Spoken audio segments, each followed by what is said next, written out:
हर हर महादेव दोस्तों। आज मैं आपके सामने सोमनाथ मंदिर ज्योतिर्लिंग की पवित्र कथा लेकर आई हूँ। आप सभी से ध्यानपूर्वक सुने। भारत की पावन भूमि पर स्थित 12 ज्योतिर्लिंगों में प्रथम ज्योतिर्लिंग माने जाने वाले भगवान शिव के दिव्य धाम सोमनाथ का विशेष महत्व है। गुजरात के प्रभास क्षेत्र में समुद्र तट के किनारे स्थित यह मंदिर केवल एक धार्मिक स्थापना ही नहीं बल्कि आस्था, शक्ति और सनातन संस्कृति का प्रतीक भी है। सोमनाथ का अर्थ है चंद्रमा के स्वामी। इस ज्योतिर्लिंग की कथा चंद्रदेव, दक्ष प्रजापति और भगवान शिव से जुड़ी हुई है। यह कथा हमें अहंकार, भक्ति, तपस्या और भगवान की कृपा का संदेश देती है। प्राचीन काल में ब्रह्मा जी के पुत्र दक्ष प्रजापति अत्यंत तेजस्वी और प्रतापी राजा थे। उनकी 27 कन्याएं थीं। ये सभी कन्याएं बहुत सुंदर, गुणवान और तेजस्विनी थीं। दक्ष प्रजापति ने अपने सभी 27 कन्याओं का विवाह चंद्रदेव से कर दिया। इन 27 कन्याओं के नाम ही आगे चलकर 27 नक्षत्र कहलाए। आश्विनी, भरणी, कृतिका, रोहिणी आदि। चंद्रदेव का कर्तव्य था कि वे सभी पत्नियों के साथ समान व्यवहार करें और प्रत्येक को समान प्रेम दें। शुरुआत में सब कुछ ठीक चल रहा था, लेकिन धीरे धीरे चंद्रदेव का मन अपनी पत्नी रोहिणी की ओर अधिक आकर्षित होने लगा। रोहिणी अत्यंत सुंदर और मधुर स्वभाव वाली थी। चंद्रदेव अधिकतर समय उन्हीं के साथ बिताने लगे। जब बाकी 26 पत्नियों ने देखा कि चंद्रदेव केवल रोहिणी को ही अधिक महत्व दे रहे हैं, तो वे बहुत दुखी हुई। उन्होंने कई बार चंद्रदेव को समझाने का प्रयास किया, लेकिन वे नहीं माने। अंततः सभी कन्याएं अपने पिता दक्ष प्रजापति के पास पहुंची और अपनी पीड़ा सुनाई। उन्होंने कहा कि पिताश्री, स्वामी चंद्रदेव हमसे प्रेम नहीं करते हैं। वे केवल रोहिणी के साथ रहते हैं और हमारा अपमान करते हैं। दक्ष प्रजापति को यह सुनकर बहुत क्रोध आया। उन्होंने चंद्रदेव को बुलाया और समझाया कि हे चंद्र, सभी पत्नियों के साथ समान व्यवहार करो। पति का धर्म है कि वह किसी के साथ पक्षपात ना करे।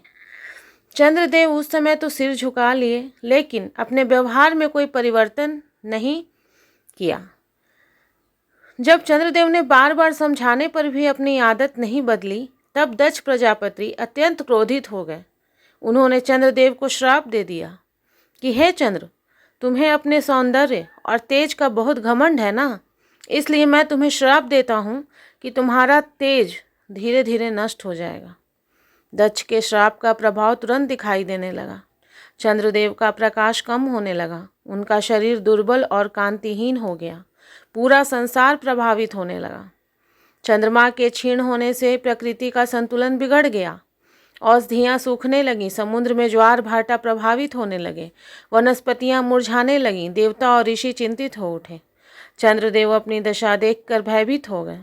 उन्होंने कई उपाय किए, लेकिन श्राप से मुक्ति नहीं मिली। अंततः वे देवताओं के पास पहुँचे। देवताओं ने कहा कि हे चंद्रदेव, केवल भगवान शिव ही आपको इस श्राप से मुक्ति दिला सकते हैं। आप उनकी कठोर तपस्या करें। देवताओं की सलाह मानकर चंद्रदेव पृथ्वी पर प्रभास क्षेत्र पहुँचे। यही स्थान आगे चलकर सोमनाथ धाम कहलाया। वहाँ पहुंचकर चंद्रदेव ने भगवान शिव की कठोर तपस्या आरंभ की। उन्होंने भोजन और जल त्याग दिया। दिन रात ओम नमः शिवाय मंत्र का जाप करने लगे। कहा जाता है कि चंद्रदेव ने लाखों बार महामृत्युंजय मंत्र का जाप किया। वर्षों तक कठिन तपस्या करते रहे। समुद्र के किनारे बैठकर वे केवल भगवान शिव का ध्यान करते थे। उनकी तपस्या इतनी कठोर थी कि तीनों लोकों में उसका प्रभाव दिखाई देने लगा। चंद्रदेव की कठोर भक्ति और तपस्या से भगवान शिव अत्यंत प्रसन्न हुए। एक दिन वहां दिव्य प्रकाश प्रकट हुआ और भगवान शिव ज्योतिर्मय रूप में प्रकट हुए। भगवान शिव ने कहा, हे चंद्रदेव, मैं तुम्हारी भक्ति से बहुत प्रसन्न हूँ, वर मांगो। चंद्रदेव ने हाथ जोड़कर कहा, हे महादेव, मुझे दक्ष प्रजापति के श्राप से मुक्त कर दीजिए। मेरा तेज लौट आए, यही मेरी आपसे प्रार्थना है। भगवान शिव बोले कि दक्ष का श्राप पूरी तरह समाप्त नहीं हो सकता, लेकिन मैं उसे कम अवश्य कर सकता हूँ। भगवान शिव ने वरदान दिया, हे चंद्र, एक पक्ष में तुम्हारा तेज धीरे धीरे कम होगा और दूसरे पक्ष में पुनः बढ़ेगा। इसी कारण आज भी चंद्रमा कृष्ण पक्ष में घटता है और शुक्ल पक्ष में बढ़ता है। भगवान शिव ने चंद्रदेव को अपनी मस्तक पर धारण कर लिया। तभी से शिव चंद्रशेखर और सोमनाथ कहलाए। सोम का अर्थ चंद्रमा और नाथ का अर्थ स्वामी होता है। चंद्रदेव भगवान शिव की कृपा से अत्यंत प्रसन्न हुए। उन्होंने प्रभास क्षेत्र में स्वर्ण का एक भव्य मंदिर बनवाया और वहां शिवलिंग की स्थापना की। यही शिवलिंग आगे चलकर सोमनाथ ज्योतिर्लिंग कहलाया। सबसे पहले चंद्रदेव ने सोने का मंदिर बनवाया, फिर रावण ने चांदी का मंदिर बनवाया, भगवान श्री कृष्ण ने लकड़ी का मंदिर बनवाया, बाद में भीम देव ने पत्थर का मंदिर बनवाया। सोमनाथ मंदिर सनातन धर्म की आस्था का केंद्र है। यह मंदिर अरब सागर के किनारे स्थित है। यहाँ आने वाले भक्तों को अद्भुत शांति का अनुभव होता है। मान्यता है कि जो व्यक्ति सच्चे मन से सोमनाथ महादेव के दर्शन करता है, उसके जीवन के दुख दूर हो जाते हैं।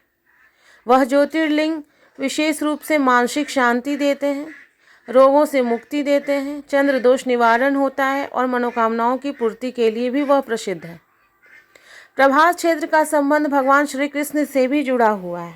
माना जाता है कि यहीं पर श्री कृष्ण ने अपने अवतार का समापन किया था। इस कारण यह भूमि शिव और विष्णु दोनों की कृपा से पवित्र मानी जाती है। इतिहास में सोमनाथ मंदिर पर कई बार आक्रमण हुए। विदेशी आक्रमणकारियों ने इस मंदिर को बार बार तोड़ा है, लेकिन सनातन धर्म की आस्था कभी समाप्त नहीं हुई। हर बार भक्तों ने इसे फिर से बचाया। यह मंदिर आज भी अटल खड़ा है और भारत की संस्कृति, श्रद्धा, शक्ति का प्रतीक बना हुआ है। वर्तमान मंदिर का निर्माण स्वतंत्र भारत में हुआ। भारत के प्रथम गृह मंत्री सरदार वल्लभ भाई पटेल ने मंदिर के पुनर्निर्माण का संकल्प लिया था। आज यह मंदिर अत्यंत भव्य और सुंदर है। लाखों श्रद्धालु हर वर्ष यहाँ दर्शन के लिए आते हैं। शास्त्रों में कहा गया है कि सौराष्ट्रे सोमनाथम च, अर्थात सौराष्ट्र प्रदेश में स्थित सोमनाथ ज्योतिर्लिंग भगवान शिव का प्रथम और अत्यंत पवित्र धाम है। जो भक्त श्रद्धा से यहाँ जल अर्पित करता है, उसकी सभी बाधाएं दूर हो जाती हैं। कथा से मिलने वाली सीख। सोमनाथ ज्योतिर्लिंग की कथा हमें कई महत्वपूर्ण शिक्षाएं देती है। पक्षपात नहीं करना चाहिए। चंद्रदेव ने सभी पत्नियों के साथ समान व्यवहार नहीं किया, जिसके कारण उन्हें यह श्राप मिला। अहंकार विनाश का कारण है। सौंदर्य और शक्ति का घमंड कभी नहीं करना चाहिए। सच्ची भक्ति से भगवान प्रसन्न होते हैं। चंद्रदेव ने कठोर तपस्या की, जिससे भगवान शिव बहुत प्रसन्न हुए। भगवान शिव दयालु हैं। महादेव अपने भक्तों के दुख अवश्य दूर करते हैं। सोमनाथ ज्योतिर्लिंग केवल एक मंदिर ही नहीं, बल्कि श्रद्धा, तपस्या और भगवान शिव की कृपा का जीवंत प्रतीक है। समुद्र की लहरों के बीच स्थित यह दिव्य धाम भक्तों को यह संदेश देता है कि जीवन में चाहे कितनी भी कठिनाइयाँ आएँ, यदि मन में सच्ची भक्ति हो तो भगवान अवश्य सहायता करते हैं। भगवान सोमनाथ अपने सभी भक्तों पर कृपा बनाए रखते हैं। हर हर महादेव। तो दोस्तों, अगर ये कथा आपको अच्छी लगी हो तो प्लीज़ मेरे वीडियो को लाइक करें, शेयर करें, कमेंट करें और मेरे चैनल को सब्सक्राइब करें। हर हर महादेव दोस्तों।